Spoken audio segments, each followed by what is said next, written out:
Ayan guys, kinagat yung mata ko ng magagaling. Ano yan? Tapos, ano, yan. Yan guys. Sama sila, nasama. Ang daming tao guys eh. Ang daming lamok. Ha? Alam mo yung talikod mo. Ayan guys oh.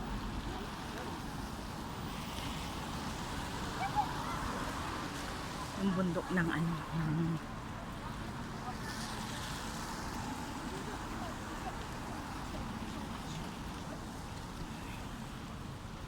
Yan.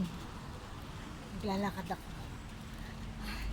Kinagat yung mukha ko, kinagat yung mata ko, kinagat yung labi ko ng magaling na ano na mga insekto dito. Maraming insekto. Hindi siya lamok, kundi aywan ko yung maliliit, parang ano, tumutungtong sa mga kalabaw, baka. Ayun. Tapos yun yung gamo-gamo yung sa ano gamo-gamo.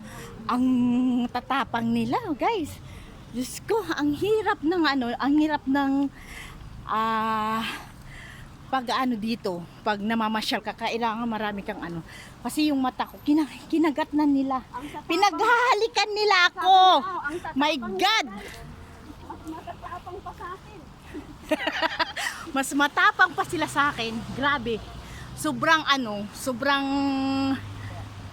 anong tawag dito? Ang liliit nila eh, hindi naman to lamok eh. Tingnan yung mata ko guys, oh, namaga, oh, ayan oh. My God, kaya kailangan ko na mag glasses kasi ano na, kailangan ko nang umuwi sa bahay. So, sana yung destination namin. Yan na. Ayan o guys, yung mga kasama ko. Welcome to home. Sige guys, babay muna. Kasi medyo mahaba na yung aking video. Alam niyo yung editor ko nagrereklamo. Ay nako, sige.